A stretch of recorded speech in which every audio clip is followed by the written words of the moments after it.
When I first received the Li-Ning Red Hair 9 Ultra, I said that it was the most unique midsole experience that I've ever had. That remains true, but the question today is, how does it fare on a 20-mile long run?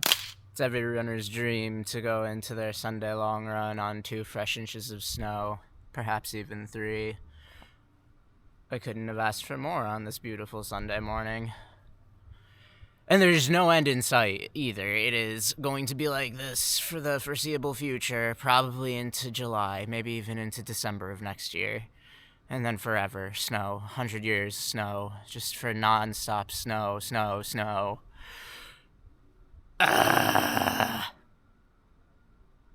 Okay, so we're in the Li-Ning Red Hair 9 Ultra for a 20-mile long run in this lovely, beautiful, crispy white snow. That's all I have to say. I'm going to go run now.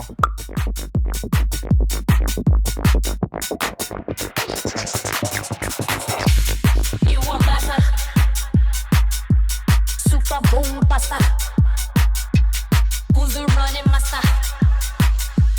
Who's the running master?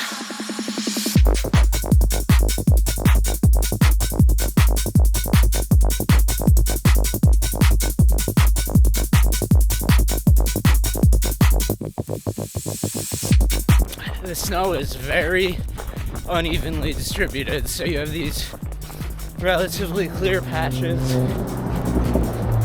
in the middle of the road, but then the sidewalks are nothing usable. It's lumps of slush and just complete chaos to run on.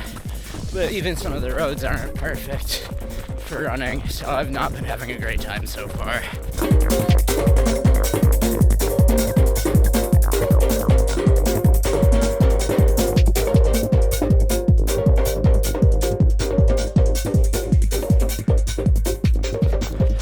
Drawbacks of the 9 Ultra in this weather is that since it's already such a large shoe, it feels a bit heavier than its weight right now.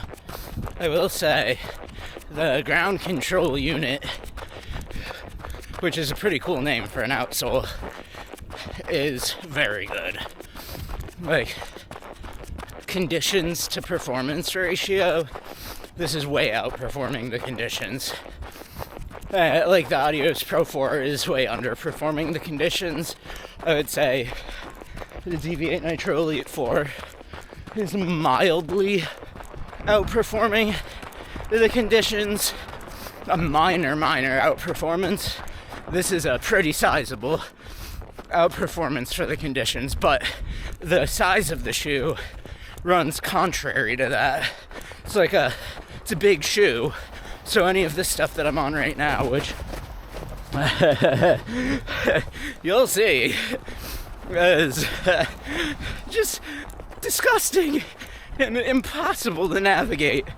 I mean, in any shoe, but this is like the worst possible stack height for this type of snow, and all of the cars are finally out, so I can't run on this road. It's too busy.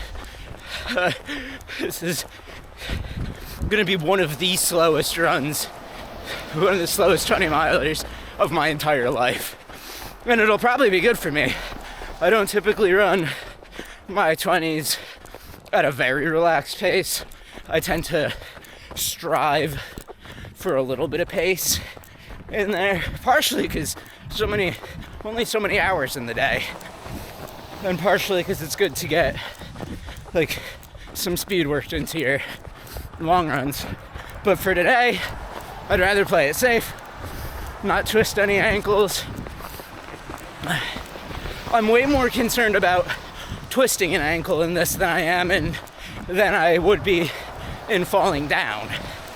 Like, this is gripping the ground perfectly well, but it's so tall that all of these minor and major bumps in the snow are extremely hard to navigate, which would be true for any shoe. So this is not a Red Hair 9 Ultra issue. It's living where I live issue.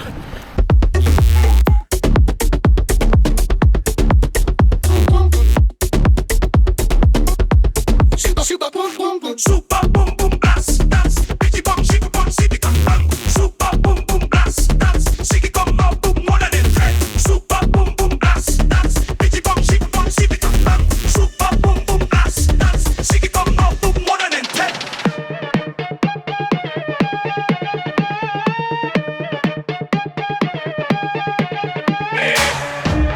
These are so sticky and lively on clean pavement, even if it's wet. It's like sticking right to it. And it feels really good. It does not feel as fast as the Mega Blast.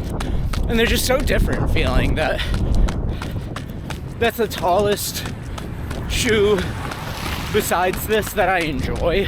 And so that's my point of comparison. I mean, I guess also the Mag Max, but that doesn't feel like this at all. This feels like it's the slow and happy go lucky mile version of the Mega Blast. Like a completely different shoe, completely different purposes, completely different pace range, completely different feel. It does not feel fast to me, even when it's going fast. But it feels fun. This is some of the best that my legs have felt in weeks. Partially, I'm probably healing from where I fell down and all sorts of things. I'm probably simply healing. But partially, I think that this foam is very protective, very impact absorbent.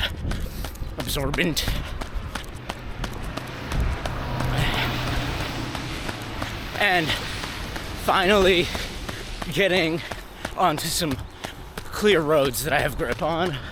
This is bouncy, like I said at the beginning, one of the most bouncy, and it's just a fun underfoot feel. I don't think it's gonna ever be as fast as something like the Mega Blast. It just feels a little clunky for that for me. Super, super, boom, boom, boom. Super, super, boom, boom, boom. Super, super, who's the running fast? Ah, yeah. Who's the running fast? Ah, yeah. Who's the running fast? Ah, yeah. Feel your passion. Yeah, yeah, yeah, yeah, yeah. Super, boom. Super, boom. Super, boom. Super, boom. Due to all the snow and due to the Li-Ning Red Hair 9 Ultra, this has been one of the easiest long runs ever for me. I'm just sort of like cruising, yogging along. One thing that I've learned though is that running in the snow is terrible. I'm sure you already knew that. And I think I probably already knew that too. But it's pretty deep today. And I went from pretty much the whole run, like 11 miles of it, so half of the run, running in really slippery conditions through the city. And then I got to the top of the U of R, where it's the most plowed of anywhere. And suddenly the shoes came alive, and it seemed like 8-minute pace was easy in these, and everything was just clicking into place. And I thought maybe down here would be equally as plowed, and not so. It is almost less plowed than anywhere else. But I think it's just the stretch right here, and then it gets better again. Either way, good run, bad snow. Alright, 20 miles, 9:03 pace. My legs hurt. That was pretty rough towards the end. I made an executive decision to not take my second gel. I think that's a contributing factor. My upper back hurts, like kind of a lot, like my traps, and I think that's the rhomboids maybe. Those all hurt. And yeah, I'm pretty cooked. I'll have more thoughts on the shoes inside. I'm just not feeling it right now. I think I need some juice. Alright. Winter 2026. back to the studio. And we're back in the studio with the Li-Ning Red Hair 9 Ultra. That was one of those long runs that just leaves you wiped out. I don't know what it is about certain runs that do that to me. Sometimes I come back from a 20 miler and I feel energized for the rest of the day. Other times I feel completely like a shell of a human and can't resist the urge to simply lay down. And today is one of those days, but here I am standing up and recording this video, which is good because it motivates me to keep moving afterwards. Part of the theory of this channel is to stay in motion, of course, and this is one of those things that is today helping me do so, because all I want to do is curl into a ball. But the run today was actually fairly good until the very end of it. I felt very relaxed on it. It was very easy paced. One of the slowest long runs I've been on in a long time. And it was due completely to the snow. Like the first, I think, 11 miles until I decided I had had enough and bailed out to the U of R where I can count on plowed roads were just like, those first 11 miles were atrocious. It was slip and slop. And this lumpy stacked snow where all of the melted snow from the previous days had new snow on it. And this is in the road and on the sidewalk, so there was nowhere safe. And so I was just like ankle twisting, using all of these muscles that I'd never really used in my life before to try to stay stable on the ground beneath me. So there's a lot that I want to talk about. That's some context on the run.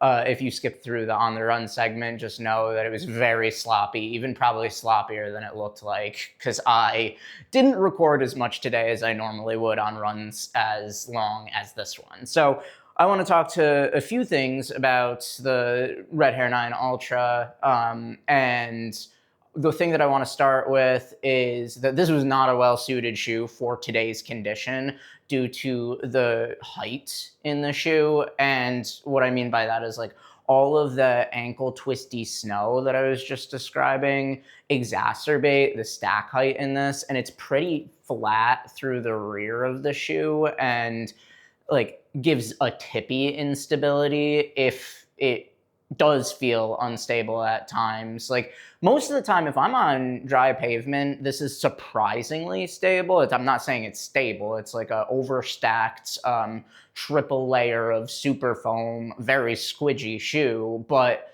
for all of the softness in all three of these foams, with maybe the exception of the bottom layer, being slightly firmer of a foam, but there's like three squidgy layers of foam, right? You would expect this to be completely wildly unstable. I don't think it's in that category, for sure not. I would even call this potentially more stable than the Prime X Strung 2, though that's still not really a direct comparison. Like I said in the intro, this is the most unique midsole that I've ever felt.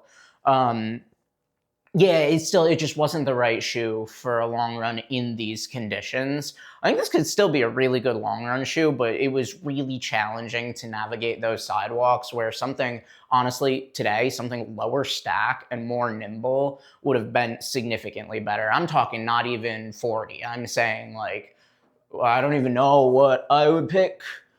Maybe like the Takumi Sen 11 would probably be a good option for me because I really like that shoe. It's low, but that would have been a much more planted, nimble shoe for today's long run. It's just nothing would have been really good for today's run because the conditions are that bad. So that's a little bit of a derailment off topic, but that was the first thing I noticed today. Is it was not well suited for today's run.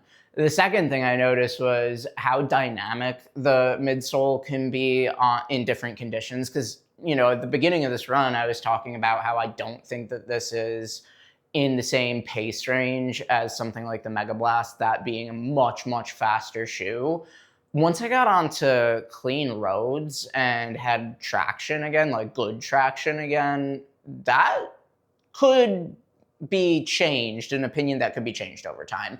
Because I was getting down to like 8-minute pace towards the tail end of this run without even realizing it. And it's not that that's like extremely fast for me, but that's on the lower end of my daily range, where I'm normally around 8:30s for my daily range, maybe 8:15s, but 8 is certainly quicker than what my typical daily range is, and I'll get down to if I'm wearing something like the Mega Blast or even sometimes the Xiaoyan, I would be getting down to like 745 as my daily pace, but this was on that, lower end of daily pace, and I didn't realize it. And maybe what it is it's so effortful to run through the snow. It's like running through a terrible beach, and the load doesn't actually go onto your calves, but instead your hips and internal hip flexors, because you're trying to stabilize yourself from sliding rather than on the beach. It's more like you're pushing off with your calves a bunch. And yeah, it was just so hard to run in the snow. So I was probably using the same amount of energy to run 9 to 10 minute pace in the snow. And then as soon as I got some traction, busting it down to 8-minute pace didn't feel like an increased effort at all. And it's a testament to the fact that this shoe was able to handle it.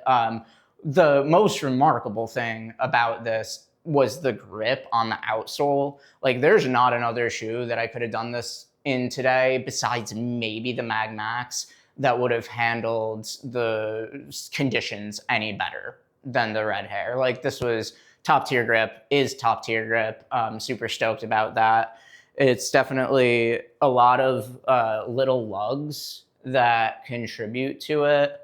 And it's a full length outsole. One thing to note while we're looking at the bottom of the shoe is this little sole hole is prone to picking up snow. That picked up so much snow, so that when I went from a snow zone to a no zone, the last part of the shoe to clear out all of the debris was the sole hole here. Like, you could feel like a puck or like a glom of snow forming inside of that. So that was, but that's, what are you gonna do? It's winter. And that would happen in a lot of carbon plated racing shoes, maybe. Although that didn't happen in the DV8 Nitro Elite 4, and that has a similar like channel on the bottom of it. And so maybe the conditions were slightly different for that. But I took this on some of the snowiest sidewalks because there is traffic out, and they were not, like, cars were just kind of aggressive today. I don't know if there's something about the fact that Rochesterians are becoming grumpy about winter this time of year, because February, when that rolls around, we've been dealing with winter for a while, and it's we're sick of it. We're really done with it. So I think that cars are kind of actively trying to hit runners now, and that's okay. That's their right, because we're in their space. So I was running on the sidewalks a bit more, and that's probably why I accumulated a bit more snow than I normally would. Some minor things that I think are going to be really personal preference things. The gusset in this, I don't like. And I've said this before, I'm team no gusset. And sometimes for me, especially in this today, I have this like pressure on my arch that creates tightness across the midfoot, or like even numbness in the forefoot. I think it's a contributing factor to, like, you need to, or at least for me today, I needed to loosen this pretty aggressively to the point where the heel wasn't fully locked down to mitigate some early like foot numbness. Now, there's, I think, 3 things that are contributing to, when I first started, the foot numbness. The first being, it was extremely cold when I first started, and this is fairly breathable. So I'm calling that one thing. The second thing is the gusset, like I was just talking about. And then the third thing is, when I have a more rigid heel counter, it's like clamps a bit more this way, and I don't know if it's like a blood flow constriction or maybe it's like just where the top eyelet is placed, the parallel is placed. It can cinch down too much if I'm not careful, and then cut off circulation to the front of my foot. So I did rectify that early on, but the cost of rectifying it early on was that this was a little loose throughout the entire 20 miles. I'm talking like from the end of mile 1, when I was in the parking garage, where I fixed the laces. through the rest of the run, this was a little loose, which made it a little harder on all of the snow that I was running in. But I wasn't taking my gloves off to fix it again. Like that was just never going to happen. That's why I don't like gussets. This is not a specific to Li-Ning red hair issue. This is me with gussets and me with a rigid heel counter as well. Like I don't love a rigid heel counter because that can happen. That's happened to me on the Tier Valkyrie Speedworks, which is such an ancient shoe at this point, but I actually love that shoe. That's the one issue that I have with it, is the really rigid heel counter. I hope they update that shoe. Tier, if you're ever going to see this, please update the Speedworks. I will buy it and review it. Okay, so on to some of the things that I really liked about this today. It changes gears in the way that it rides without you even knowing it. It's very smooth to get up to speed.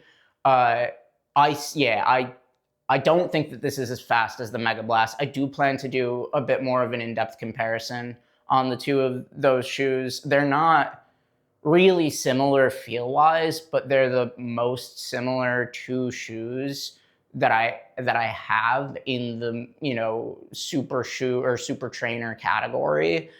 They're very much on their own little islands in the super trainer space, but I think they're worth looking at as two ends of the spectrum in the super trainer space. Like this could be a really nice, relaxed, long run shoe that is capable of going quickly, and the Mega Blast could be like a really fast shoe that's capable of chilling out once it breaks in a little bit.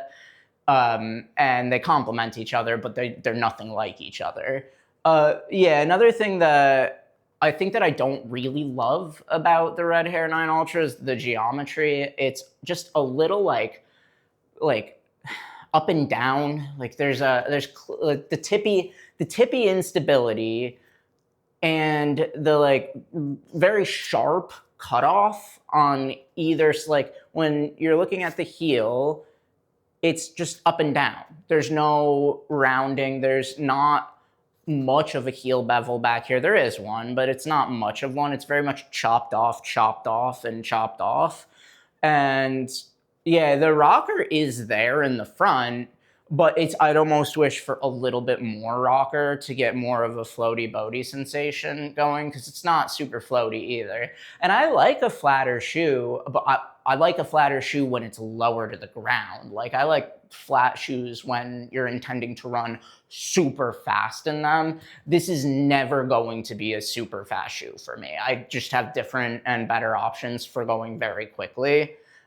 Even like the Mega Blast at this stack height is a good option for that, but there are other workout shoes that I would take over even the Mega Blast for going very quickly. Like if I'm doing track work or even 400s or something on the road or intervals, I'm probably going to be wearing a race shoe or something like the Takumi or the Street Fly 2. So this is just never what it's going to be for me. Also, I don't know, I feel the weight in this a little bit. It's 260 grams in my size 10, and sometimes you feel the 260 and sometimes you don't feel the 260. I don't know how to explain that. I don't know if we have the best, as human beings, I don't know if we really do have the best gauge of weight bearing on our feet. In my hand, I wouldn't also really be able to tell you this is 260 grams. I think it's really, on my feet, it actually even feels heavier than it would in my hands. And I think it's this chopped off sidewall. I don't know, it's really hard to describe. I don't think that is a detriment to the shoe. I think that it is sort of essential to the design to keep this capsule from spilling out of the shoe in some way. But I can't help but think if they maybe wrapped the bottom layer of foam a little bit over the capsule, it would sit more plantedly inside of the shoe. That's a thought. I'm not a biomechanist. I'm not a shoe designer. So I don't know if maybe that would make it really more unstable or more, maybe it would dampen the Super Boom capsule experience. But what remains true of this is an enormously fun experience. It's Okay, so let's try to bring this down to earth for everybody that's interested in buying this shoe. If you have a lot of shoes and are chasing a new experience in a shoe, and that's why you're looking at this as a shoe, you will get a new experience in this shoe. It feels different than any shoe that I've run in. It's just a fact. If you're looking for like a shoe to fulfill a purpose, I still have yet to come to a conclusion on what the purpose of this shoe might be. If I'm gonna run a long run, typically I like to do a long run in a different shoe every week. I rarely do back-to-back weeks in the same shoe for a long run, because it's a really great way to put a shoe through its paces, to put it to the ultimate test. Like, you take a shoe for 20 miles, you know just about everything you need to know about a shoe, because you spend so much consecutive time in it that it really makes a difference in your understanding. For me, it makes a difference in my understanding and my relationship with the shoe. Like, I know it just gives you a lot of information all at once, right? So the fact that I was able, without really any issues, to take this for 20 is a huge sign that it's a capable super trainer, right? So it's like, I don't think I would reach for this again for a 20-mile run. Maybe like, I could see myself running this pretty regularly for 10, like a midweek, whatever goes type of run, see where the run takes me type of run. That would be, you know, that would be a great use case for this. And I think you're getting a lot of shoe and a lot of novelty for the $150 price tag. And this is available on Amazon. Like, Li-Ning's Amazon store sells this for 150 bucks. You could buy it. It's not even hard. So like, comparing this to something like the Evo SL at 150, this is the thing with the Chinese brands. Like, this is $150. This is a way more exciting, crazy, wild experience of a shoe than the Evo SL. Do I think it has the range of the Evo SL? I don't really know. It's like, maybe it has the same Evo SL issue where this is a little bit slower than the Evo SL and it's pretty much constrained to those paces. But I do think that I need to get more testing at faster speeds in this. It's been winter. I mean, what can I do here? I can't make the roads clear. Neither can the city of Rochester.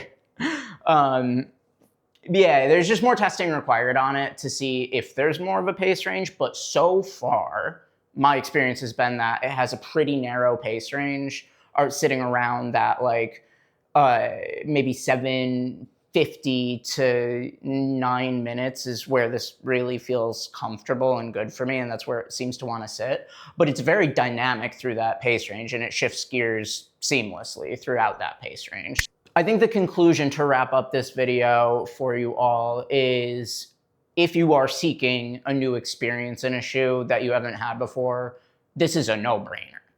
If you are seeking a shoe for a specific purpose, I'm not sure what the purpose this shoe serves yet would be for me, and so I would skip it.